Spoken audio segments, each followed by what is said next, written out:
safe space, and obviously you guys know me and Alicia. This is episode 3 now. Yeah. Time flies. And we are joined today by Mapalo. This is Mapalo. She lives with us and we love her. So why don't you give us a bit of an intro, who you are, what you do? Well, I'm Mapalo. My YouTube channel is The Backwards African. I am currently in between times. I've just graduated from college, which is sixth form, and I start university in January. I'm going to study midwifery. So she's so excited. You must be so excited.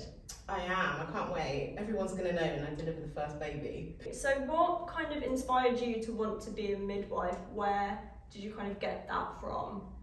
Oh, so when I was 10, I think a key thing to note is that I am adopted.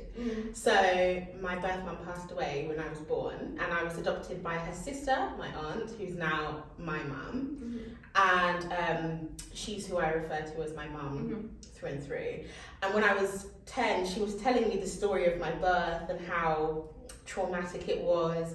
And the midwife on duty made a decision that saved my life. And so I wanted to be that type of a person. How are you feeling about going to uni? I'm so excited. I mean, I've been to boarding school. I've been to a different Let's country. talk about that. Let's talk about boarding school. This is brilliant. How did boarding school kind of work? What was like a day-to-day? A day-to-day. So I was in a dorm room with, there were 3 of us, 4 beds, 3 people. And it was a massive space, and we had our own bedroom, we had a desk and our own wardrobe, dressing area. It was just a personal space. We'd wake up at 7, then we'd have breakfast in the hall. There were like 6 different things as options for breakfast for all the different dietary requirements. Then we would go off to our first classes, we'd have 2 lessons, then break, which was half an hour. Then 2 more lessons, and then lunch, which was 45 minutes. Then 2 more lessons, and then we'd have a club that was compulsory. And then we'd have 2 hours of free time before tea, and then when you get back, there would be roll call after dinner, where they would take the register, just make sure everyone's around. Yeah. And then you do your homework for an hour, depending on what year group you were in. And then there was tuck time from 8 o'clock until your bedtime. So you'd go down to the kitchen. They bring these gorgeous tuck boxes full of crisps, toasties, that was so biscuits. sweet. And it'd just be a bonding time because it was from years 9 to 13. Right, living yeah. in a boarding house, and you just bond together. It's And quite a large variety of ages, really, isn't it, when you actually think about it? The whole time you were there, how did you kind of find like the support you had? Did you have any? The most amazing part I think about it was the fact that my parents didn't need to know. Yeah, it's like that confidentiality thing, isn't it? Because we spoke about this last week actually, about how difficult it can be to be a certain age and your parents have to be involved, and it's very you don't get much privacy, so I can imagine that probably makes it slightly easier, I guess, to like talk about things that maybe you wouldn't want to speak about in front of them. Yeah, and also just my mum does not believe in therapy at all, so I would never have been able to get any support. It gave you an avenue to be able to do that without having to feel like you're essentially being like discriminated, I suppose. By my mum. So you say that your mum doesn't necessarily believe in, and we've had conversations about this sort of privately, about how like your mum is very necessarily doesn't believe in mental health, would you say? Or like, I mean, how far would you would you say she doesn't believe in it, or that she doesn't want to? She doesn't want to. Yeah. So I've had mental health issues since I was very young. Mental health is just, it's a choppy issue. There's no cut and dry. I'm dark skinned, which shouldn't really be an issue, but during primary school it was an issue with certain people, not everybody. I had really amazing friends, but there were a small group of people, and this is the nature versus nurture argument. They, no one is born racist or homophobic or anything like that, but they heard homophobic and racist language or whatever type of language, whether it was anti-Semitic language at home, and came to school and was replicating that in the playground. we were playing, and there were, I think, 60 of us in our year group, and there were 3 dark-skinned people. One of these children, this girl, she came up to me, we were playing in our friendship group, and she goes, I wonder what people taste like, because we look like different colours of chocolate. Right, okay. And then out of nowhere, she just goes, I bet Mapalo tastes like Cadbury's milk chocolate. And I was like, that's such a strange thing to say, but whatever. I didn't really. I was 7. I didn't really have a comeback for that. And then I was just going about my business, playing with my friends. Then she comes out of nowhere and just picks up my arm and takes a chomp out of my arm.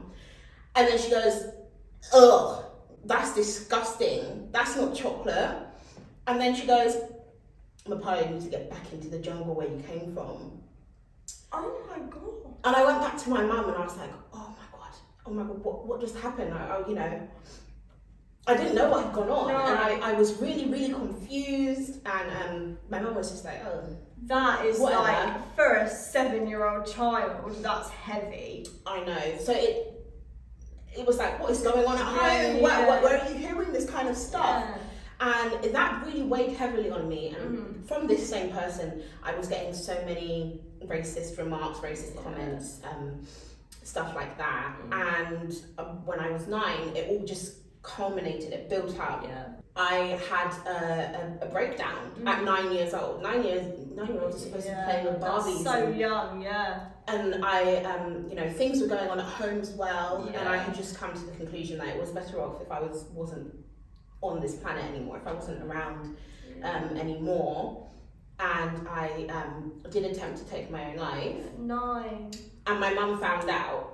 And she came and found me and was like, you've got no time to be sick. There's stuff that you need to be doing. My dad was not at home when this happened. And my mum didn't tell him.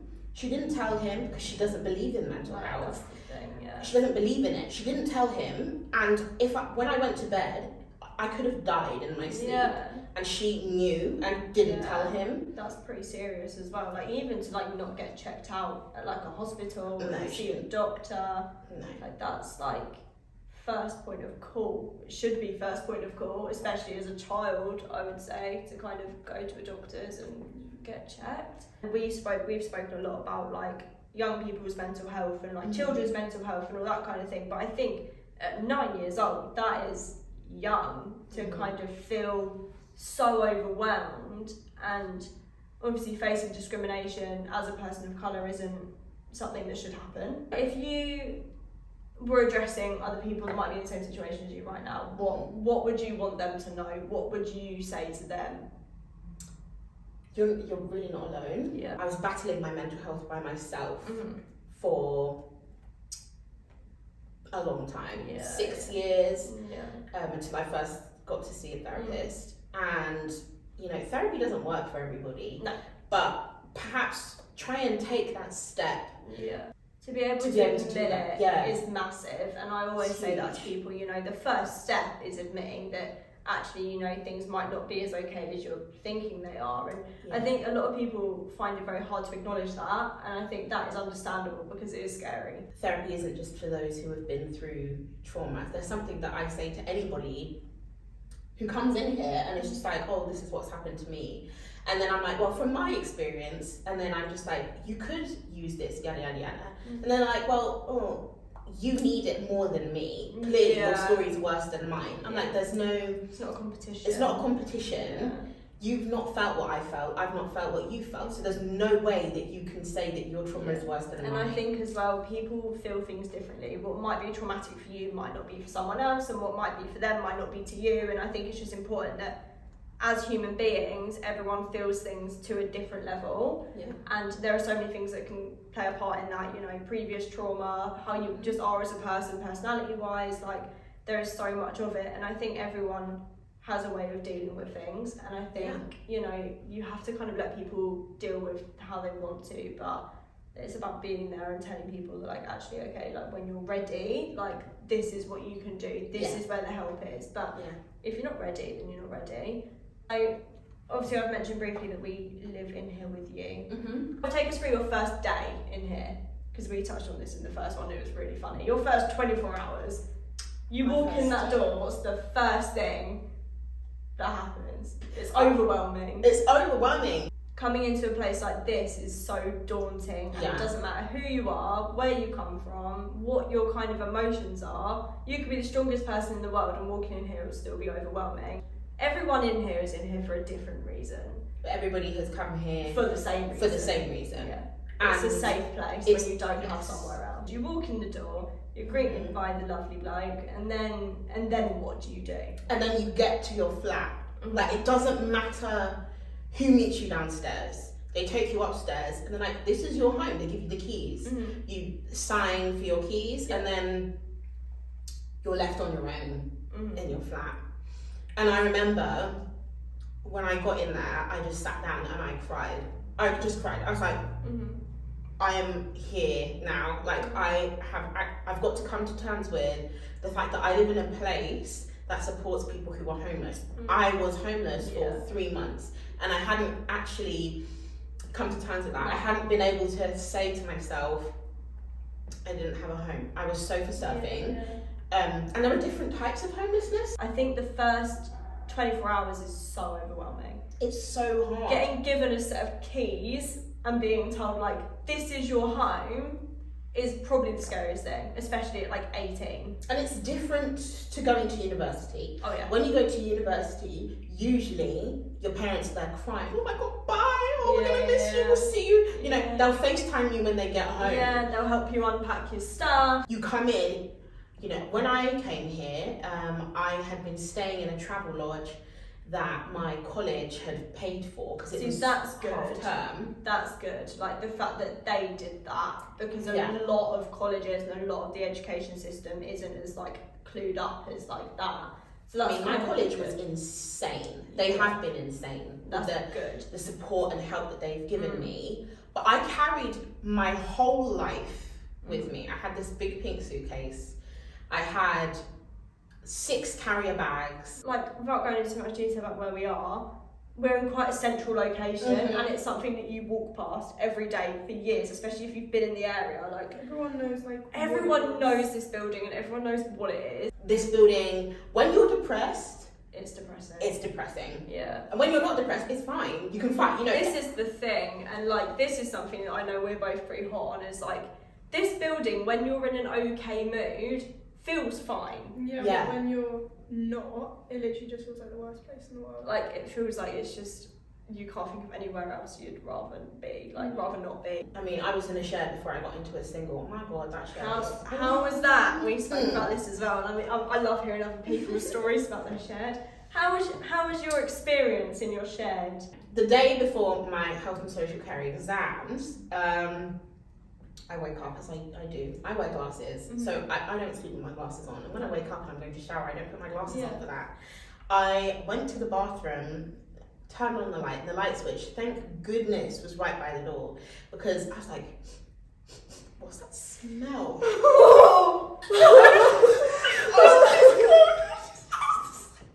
was like, I've just smelled what she's about to say. I was like, what's that smell? And I was like, no. I think you were downstairs, weren't you? When I came down. Oh, I looked down. Thank goodness I looked down. My big toe was another millimeter away from this blob of pure shit on the floor.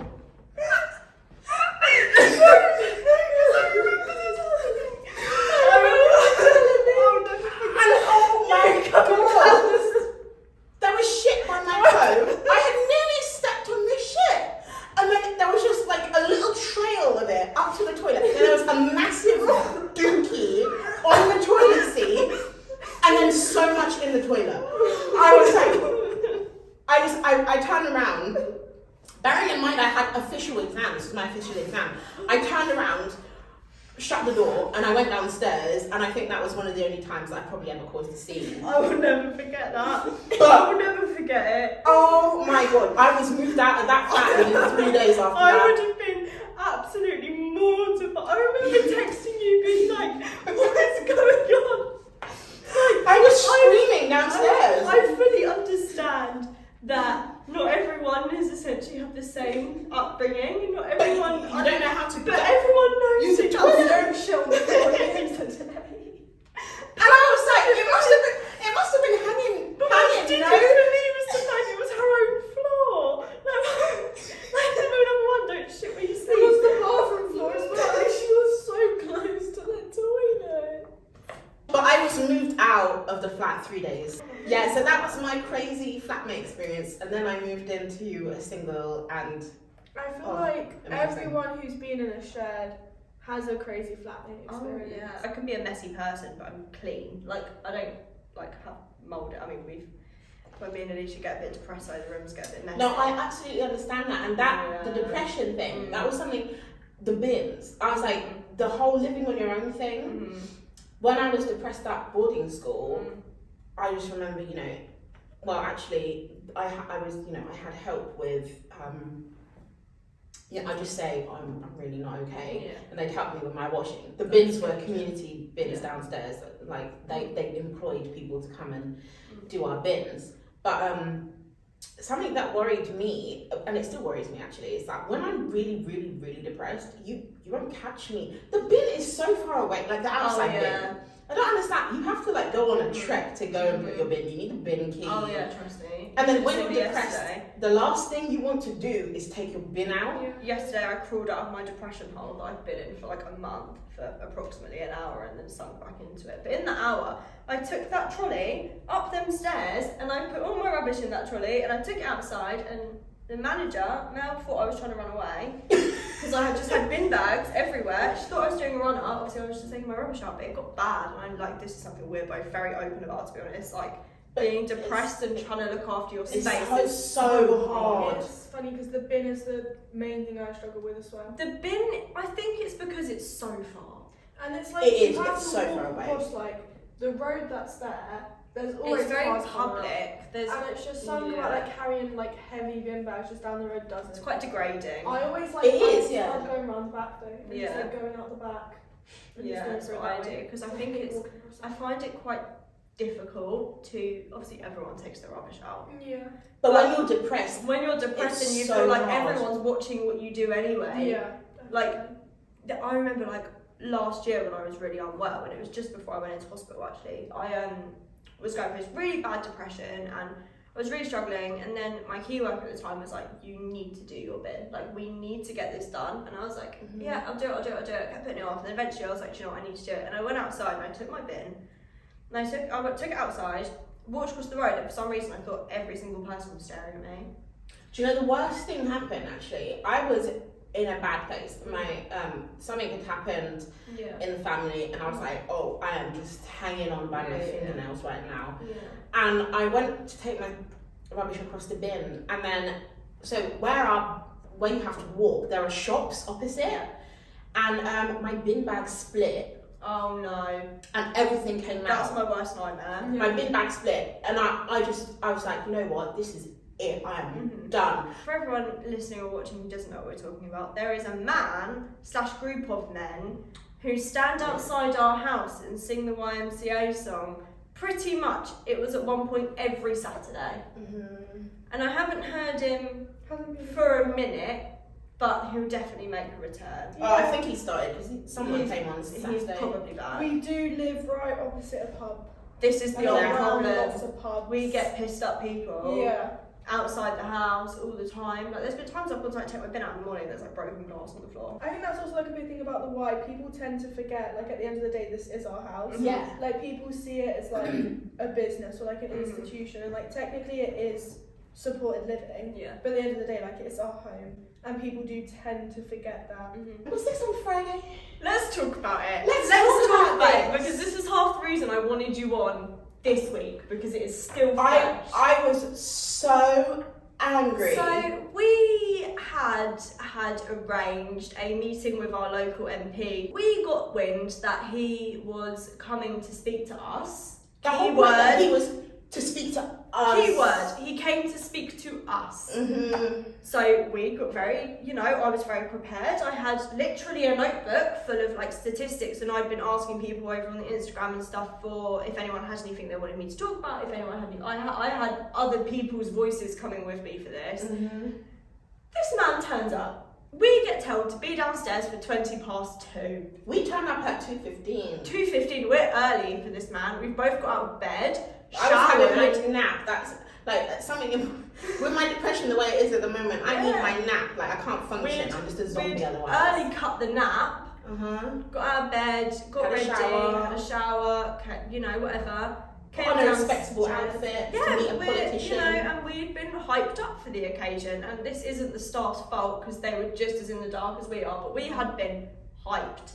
They were also hyped. They were also very hyped about this because this was something that we had pushed for and we have been pushing for over a year now. So this kind of ties into last week's episode actually, because obviously we had Alex on last week who spoke to us about her campaign, which then went to our local MP, and then that seemed to be going okay.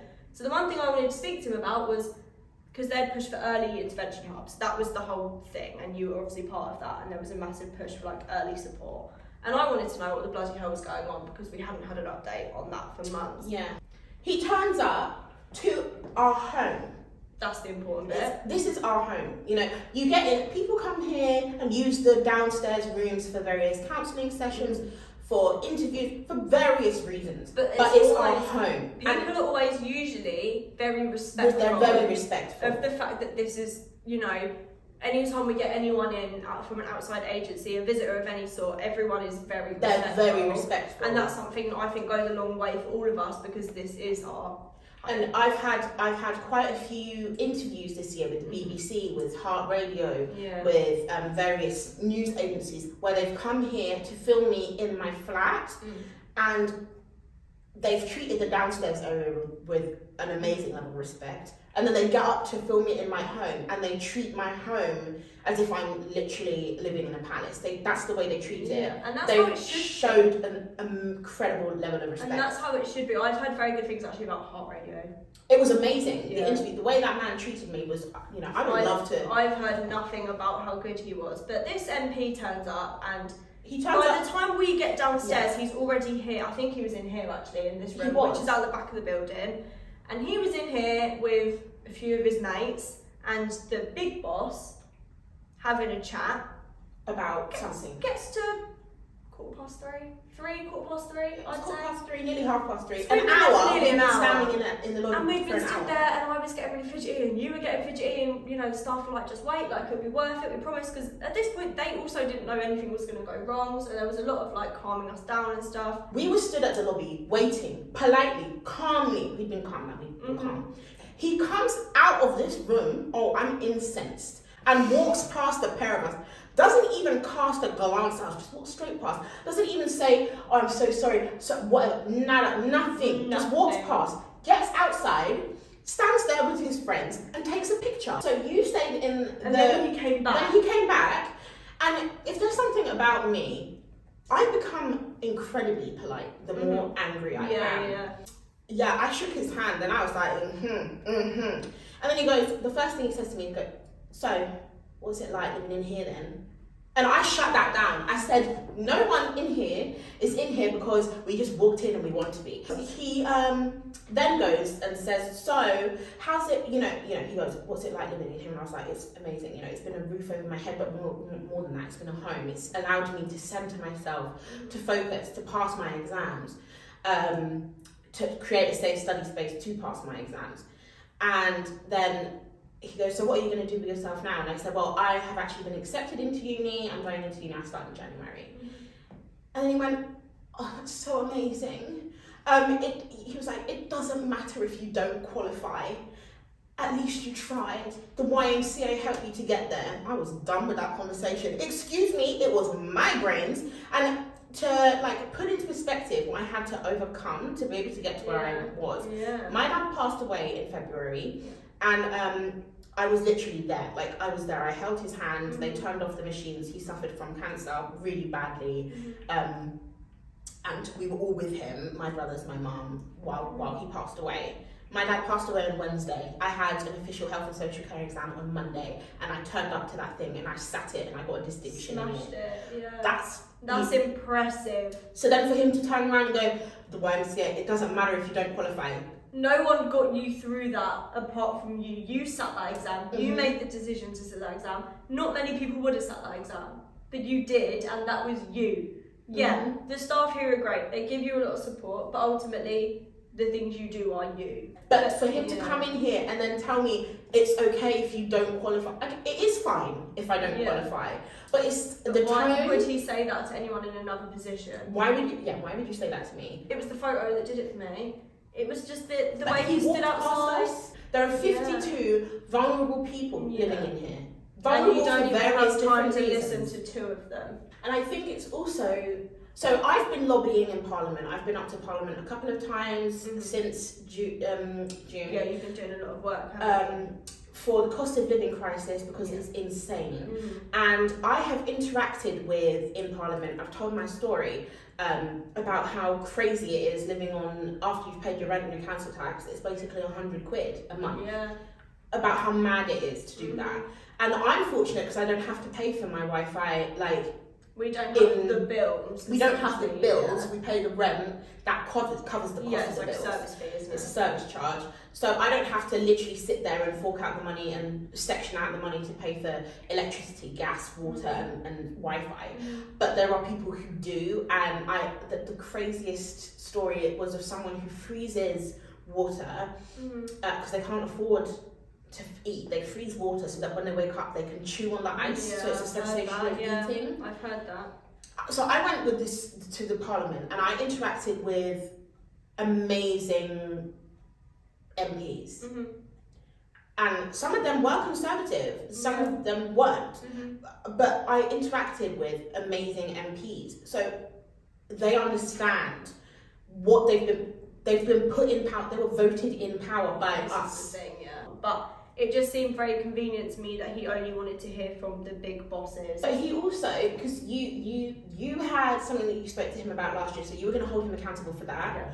There was the other friend, the boy, who had his campaign, and then this other campaign that you were going to hold him accountable for. I think he subconsciously knew that he was going to be held accountable, and so it's like, I'm just going to run right past him. Yeah, the whole point of us having this business was the whole thing around, like, more needs to be done. Like, we are not doing enough. As a community, not enough is being done, but we can't do it on our own. And this was why I think I was so hot on speaking to him, because even if I can just get answers from other people, because I had people asking me what was going on about, like, obviously the CAMS waiting lists are through the roof now. It's 2-year wait for an assessment just for CAMS now. Adults is 18 months-ish, depending on where you're at. Don't get me started on CAMS. Depending on where you're at, the waiting lists are ridiculous and no one's got any answers. So this whole meeting was going to address all of that. Yeah, and it wasn't going to be an attack on. We weren't going to come after him. There was no we weren't going to argue with the man. It was going to be a genuine conversation about, okay, what do we need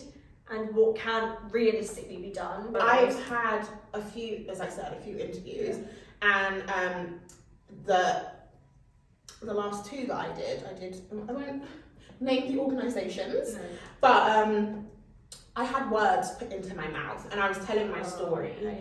And at the end of one of these interviews, the person just said, okay, so can you please look at the camera and say, please donate so the YMCA can save people just like they have me. No, I couldn't do that. And I feel like I was on one of those adverts. I said, I wasn't That's told. Awful. I wasn't told this was an ad, number one.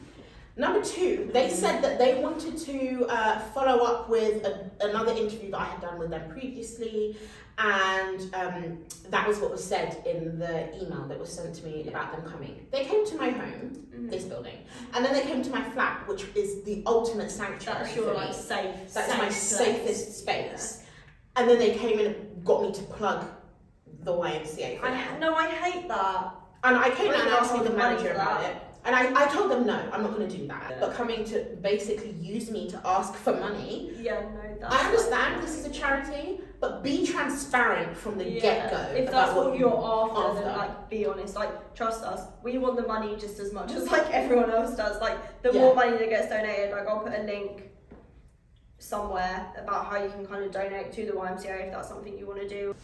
So I have had about 4 attempts on my life throughout the years.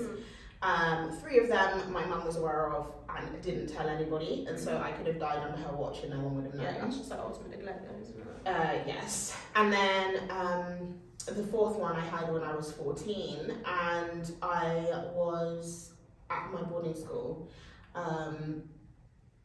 It's in another area of the UK, but I was there, and I attempted to take my own life, and I was taken to hospital. And then after I had to have my stomach pumped, and it was a whole thing. Traumatic. It was really traumatic. It was awful. Then I was sent to CAMS. So I had this meeting with them, and then my poor dad, I think I have to, my dad's not here anymore, he can't speak for himself, but my poor dad was also used. So everything, all of the abuse that used to happen to me at home, my dad would be out taking care of his mum, which I think is disgusting. My dad is doing the right thing, and my mum is using that time to abuse me. It's just hideous. But so my poor dad was not aware that I was having mental health issues because my mum wasn't telling him. So he was shocked by me being in the hospital. And then, you know, it's overwhelming for him to have been in a hospital where the doctors are telling him, you know, she potentially might not make it if this procedure doesn't work. And then I did make it, and then being sent to CAMS. And the CAMS office building it's scary. It's a scary. It's like, a scary place. I mean, I always find CAMS quite funny actually, because I don't know what the other ones are like. I've only been to the one in this area, but I really struggled to go to CAMS once I probably got past the age of about 13, 14, because it's very, in our one, they had like Shaun the Sheep playing in the background. I know. They go colouring photos, and I was like, hang on a minute. It's enough to drive you crazy. You look after kids till they're 18. You know, no 18-year-old wants to Shaun the Sheep. Have Shaun the Sheep playing. Peppa Pig was playing in the one I was at. But my mum and dad and I were in this office with this lady, and then she was talking to my mum. She was talking through my mum to me. And then I was like, just talk to me directly. I'm the one with the mental health issues. And of course, my mum didn't tell this lady either that I had previous attempts before. So my mum just goes, oh, she's just looking for attention. She's clearly not getting enough of it at home. She's trying to make a scene, you know. Well, no, actually. The first time I attempted on my life was when I was 9. That, you know, that's young. Something's pretty wrong for that to be happening. And then for anybody to want to take their life at whatever age, for anybody, you have to have got to a bad point. And then the lady was like, oh, okay, so, you know, she's consistently just attention seeking then. My mum was like, yes. My poor dad just sat there like, what is going on? And then my mum was like, yeah, it's not going to happen again. I'm so sorry. It's embarrassing. It's besmirching our family name. Exactly her words. And the CAMS lady turned around to me and goes, look, Mapalo, there are better ways to look for attention. Don't do this again. I hate that. And I was dismissed. And my mum took me for she took us out to Pizza Express. And bearing in mind that because of what had happened, I'd had my stomach pumped, I wasn't allowed any chilli at all. She takes us to a place and asks for chilli sauce to be put on the pizza. My mum turned around and goes, Mapalo, this is the beginning of our new life. This is no longer, you know, there's not going to be these problems ever again. She turns a blind eye basically. And if you speak to my mum now, she will tell you that she's convinced that I nothing ever happened, that I was just wasting hospital NHS resources. And 3 days after I was discharged from CAMS, I was shipped off to Zambia with mental health issues, still recovering. I was shipped off over there to an insane level of abuse that happened over there. I don't understand. CAMS. I mean, we've had this conversation in private. I think I don't understand how you can be a young person with safeguarding concerns because you've had attempts in your life and this has like obviously been going on for a while and whatever, and then you can just disappear. So what happened actually to, you know, I'm telling my story really for the first time to be transparent. So I'm adopted, which makes this so much worse. So my birth mum died in Zambia, and then my mum and dad were living in the UK, and they were flying back and forth between Zambia to go to the courts over there, to come to the courts in the UK, pick up paperwork and go back and forth. I think it took them a year for me to actually be allowed to come and stay in the UK, and then my adoption was finalised, I think, when I was 2. So she was going back and forth, my mum, and was basically putting on a front to these people for a whole year. And to be able to do that between 2 places, girl, your acting is insane. Yeah, that's like low-key impressive. Robert Downey Jr., who? Yeah. Come and collect your Oscar, Miss No, Bray. facts. Come. Like, she's like done the most. She's done the most, but she was doing all of this, and then I was picked up and adopted and whatever. And people who might not be aware, when you're adopted, you have a social worker who comes to check in on you. And my mum was, consistently appearing to tick all the boxes that social worker needed to check on. And a good social worker will turn up unannounced. So that if anything is going on, they won't catch realise it. Yeah. So my mum was just very good at all of this. And my brother's been telling me that actually the relationship between me and my mum was never okay. No. But the police... you can't really remember. No, I can't really remember. Yeah. But the police were involved with me when I was 12. And if there's something, people who might not live in the UK, when the police are called to a place of residence, whether that's because someone is doing something and the police are called to arrest them, or whether the police are coming for a safeguarding issue, welfare check, the school that you go to is immediately notified. Yeah. I wasn't aware of that as a 12-year-old, but before I got kicked out, the police were regularly being involved with me. I think 5 or 6 times in like 3 weeks. It was insane. So on top of the camp's mental health, the school also were aware of me being a safeguarding risk, and the police were also aware. Police involvement on top of it. So it's insane that all of this was surrounding me, supposed to be safeguarding me, and then I was shipped off to Zambia. My brothers my dad, my brothers, my family were all told different stories about why I was being shipped out. My friends were all told different stories, and my godparents were all told different stories about why I was being shipped out to Zambia. But I was sent out there. Then I was supposed to return. I had a return ticket. I was supposed to fly back. I was given I was called by social services in the UK. They called me on my mobile out there and said, "Hi, we're social services, just calling you to inform you that we are aware that you're not coming back. How do you feel about this?" I had no knowledge that I wasn't coming back here. I still had a school place. I was still at my boarding school. I still had exams to sit. There was everything that was going to happen for me. It was all set up. I was about to start Guildhall School of Music, which is a prestigious music school. All sorts of things were in place for me. And I was like, "What do you mean?" And she goes, "Well, I'm not too sure of what's actually going on, but I just needed to ask that you're not being sold into child marriage. Can you confirm?" And I said, "Not that I'm aware of." And then she goes, "And I also need to confirm that you're not being sold into child prostitution." And I was like, no. And then the phone call pretty much ended. And then I got another call from the British Council in Zambia, basically confirming the same thing. And then I didn't hear from any organisation from the UK. You literally just disappeared off the radar. I disappeared off the radar. I was sold into child prostitution. I was abused sexually out there. I also was just confused. Yeah. I think as a young person, the fear of getting other people into trouble is like so strong, especially I think when it comes to like family. Yeah, and it was family that was doing this to me. It was family. So the people that I had been sent to stay with were the ones who were abusing me in this way, and I didn't know who to tell. And culturally, mental health is treated differently in Zambia than it is here.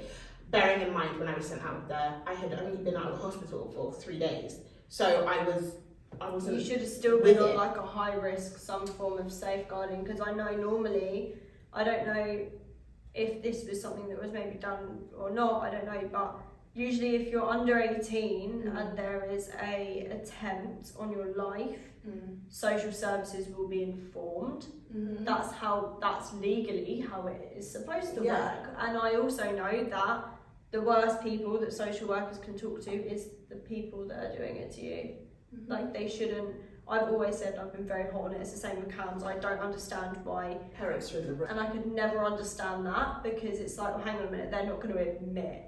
If they're hitting their children, they're not going to say, oh yeah, I do hit my child when he gets home. No. I wake up and I'm annoyed at the wall, so I just take it out on my son. I mean, so you're in Zambia for how long? 3 years? 3 years. And then you came back? And I came back, yes. Did you have any kind of, were social services anywhere to be seen when you came back? No, social services were nowhere to be seen. And I was 17. This is what I mean, you're still a child. I was under 18 at that point. And, I mean, something that people always ask when I tell my stories, why did you not go to the police when you were in Zambia? And why did you not go? Because when you're in a place of sexual violence, or any type of violence, domestic, whatever, the last thing you're going to do is call the police on the person who's abusing you. Because it's scary. It's super scary. Because I speak quite openly about being kind of a victim of sexual violence and rape and all that sort of stuff. And if there's one thing I know, it's that you don't want to get the person into trouble, mainly out of fear that it'll make it worse. And on top of that, for me, I had my throat cut. I'll be honest, I had my throat cut. And it was like, you're very disposable, I can get rid of you. And I had younger cousins who were staying in that house with me. And it was like, well, if you go to tell anyone, it's like, if you tell my mum, my abuser, if I told their mum, then they would go after my younger cousins. I think you did it out of protection. Yeah, the youngest was 9 at that time. And I was like, she does not need that, so there was all of this kind of stuff. If you tell the police, she's gonna get it. And when I got back, and my mum, I eventually, I was forced to tell my mum. I didn't even tell my mum. I was forced to tell my mum. She literally locked us in the car and was like, "We're not going home until you tell me." And it took me like 4 hours to do so, but eventually I did tell her. And the first thing she went was, "Well, what were you wearing? What were you doing?" And that's like a thing that it disgusts me. What was I wearing? Well, actually, I was in the shower, Mum. I was in the shower with the door locked, and he picked the lock to get into the shower to get to me. You telling me that I shouldn't have been showering? Is that what you're saying? That I shouldn't have been cleaning myself? That I shouldn't have been asleep because he would pick the lock in my bedroom to get in when I was asleep? There was no escaping this person. No, and that's the thing that I think maybe essentially, the police, whatever, kind of, it's very hit and miss now. When I was first assaulted, when I was 17, by someone that I was in a relationship with at the time, I was 18, just turned 18, by someone I was in a relationship with at the time, it was, the first thing the police said to me was like, well, why was he in your house? Why was he in your house? And I was like, well, because I was in a relationship with him. Yeah, but if you didn't feel safe with him, why'd you let him in? Like, because he would have found a way any other way. Oh, right, well, okay, well, what were you wearing? Had you been drinking? Were you on drugs? Blah, blah, blah. Like, it's very, it was very victim blamey. Yeah. And I think that's still something that a lot of people feel. Yeah, and I just couldn't, I couldn't do that in Zambia because in Zambia also, it's a very much the boy, it's the girl that's the problem. Yeah. So when I eventually came forward to the person who was supposed to be in charge of my safeguarding, and she went, her words were, well, what were you, she said, I've seen you walking around in a skirt that's a bit tight. You shouldn't have been doing that. Well, excuse me, they are my family, number one. You shouldn't have been looking at me in that way anyway. No, like, your family should not be looking at you like that at all. No, and number two, it doesn't matter if I was walking around goddamn naked. He has no right to touch me. No.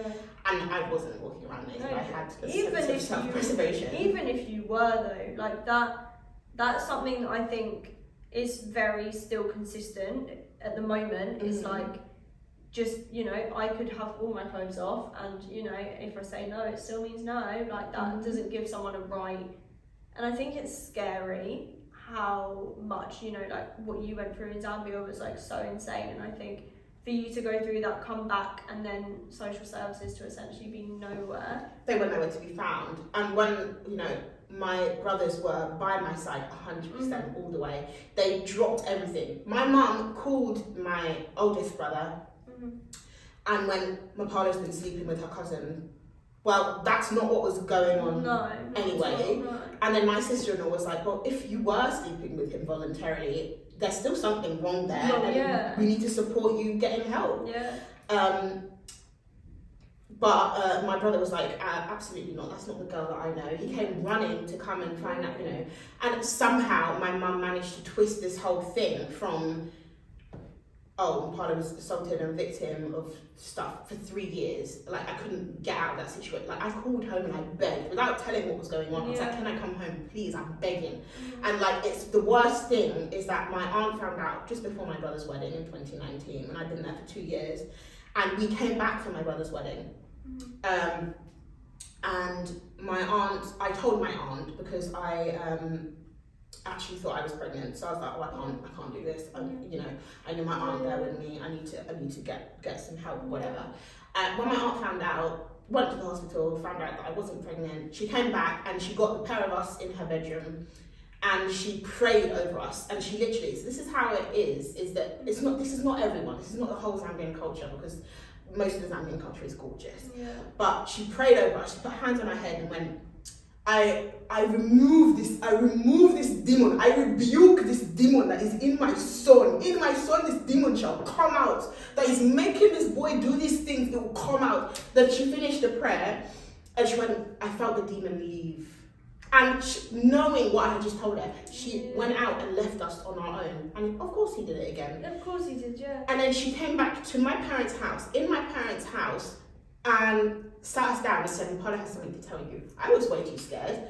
These, you know, African aunties are very overbearing personalities. My mum on top of that, and my poor little dad, I was just seeing him and I was like, he's going to be shattered. I couldn't find the words to tell him. And I couldn't find the words. I was just silent. Then my auntie goes, Mapalo has been having trouble with maths at school. Oh. And I was like, huh? Huh? And then, knowing this, we then get back on a plane and take me all the way back over there and stay another year. And when I got back and I told my mum, she didn't call the police. She said, well, if you go to the police, all sorts of things are going to happen. And she, you know, gaslighting 100%. And then turned it around to me and was like, well, when I told her, she turned around and said, you're not allowed to shower in the same shower as me because you're going to give me AIDS. You're not allowed to use the same sink to wash your hands in, you're going to give me AIDS. You're only allowed to use the bathtub, and I had to scrub the bathtub with special cleaner every time I used it. I wasn't allowed to use the washing machine, I was going to give her AIDS. Every time I used the washing line, I had to wash my clothes by hand and then clean the washing line before and clean it afterwards because I was going to give her AIDS. Ignorant. Like, my mum's a teacher as well, so she knows that that's what is alarming to me. She's a teacher, so she has her teaching qualification. She used to teach the class she used to teach my class at school. She used to be my teacher, and she would see children bullying me and would just ignore it. You know, all of this kind of stuff. She was using her teaching prowess in the wrong ways, and she gaslit me so much that she told me that if I went to the hospital for to get tested for any STDs that I might have contracted, that I would have been arrested by the police. And then she then turned around and told me that if I didn't go and get tested, that I was going to be arrested by the police. So I didn't go to the police at all because I was like, well, I'm going to be arrested for being a victim. You think it's your fault? And of course, social services were nowhere to be seen. I started at the college that I eventually went to. Amazing. I could not sing their praises enough. They supported me so much, insane amount of support that they gave. I would turn up at that college with my suitcase after my mum would kick me out. They would negotiate like a victim, like a hostage situation. They would negotiate with my mum for me to be able to go home, to have a roof over my head. And then, you know, the police were being called an extortionate amount of times. The school was just there to support every time I come into school. And then eventually when I was kicked out last year, they paid for me to stay in a hotel for 2 weeks. Then they paid for a different hotel. Then they found a place for me to stay. One of the teachers is a registered foster parent, so I went and I slept on her living room floor. Then she had to have her floors done, so I couldn't stay there. Then they found another teacher who's also a foster parent, and then they found my foster mum now, also a registered foster parent. I stayed with her for 2 months, and then they organised for me to come to the Y. They paid for the hotel just while I was staying, waiting for the confirmation. They bought my clothes. My mum also refused to buy me new clothes, new shoes. She was like, you have to earn that, you know, like, it warped my sense of self-worth. I was like, I'm not worth buying clothes, I'm not worth buying shoes. You know, sanitary products for an essential, she refused to buy that. My dad used to slip out of the house and buy them for me because she refused. And I didn't have any money, she refused to give me any money, so I didn't have any money for that kind of thing. They bought clothes, and my shoes had mouths, like they were talking, they were sucking up water when it rained. The school bought me shoes. They did an insane amount for me. That's incredible. And I'm like, well, that's what social services should have been doing. Yeah, it wasn't their job to do all of No. that, but you know, they did it, and that's incredible. Like the fact that the people, I've always found it very like amazing how people take on jobs that aren't theirs, and I think that's just like, it kind of restores your faith in humanity a bit, especially when you've been through like pretty traumatic. Like your sense of reality, like when I go to the shop, for example, is really just the everyday little things are really hard. Going to a shop, like a big shop like Sainsbury's.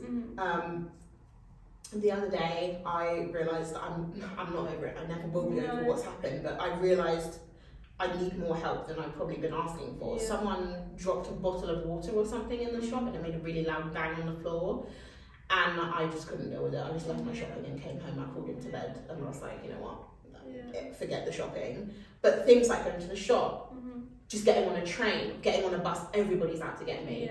Even at family functions, I was at a wedding. My brother has children, and I was being helicopter auntie, that's how I describe myself. And at this wedding, I realised, and I was talking to my therapist about it, I realised that I was clutching to the children. I was clutching to the baby, especially close to me, and I was getting really panicked if I couldn't see the children. I didn't want them going off. I didn't want anyone holding the baby. I was getting really, really paranoid, and I realised that what had happened is the people that have hurt me the most have been my family. And this was a family gathering. My mum wasn't there, and they don't live in this country, they didn't come to the wedding. But I realised that in my subconscious, I was now, putting on, I was forcing onto everybody, like, that they're gonna hurt. You're trying to do the job that you wanted someone to do for you. It's been pretty heavy. It has been heavy, and I realised that my trauma response has been trying to be the safeguarding for these kids. Like, I get really, really anxious, like at this wedding, and I realised by the end of it that I wasn't allowed, like in my mind, I was like, no one should be holding the baby unless it's the mum or the dad. If someone that had been through what you were going through was listening to this right now, what would you want them to know? That they're not the problem. They are not the problem. Not at all. No, there's no excuse. There's no excuse for abuse. No. There is none. No, there never will be. You are not the problem. No. And that going to get some help is probably the hardest thing ever.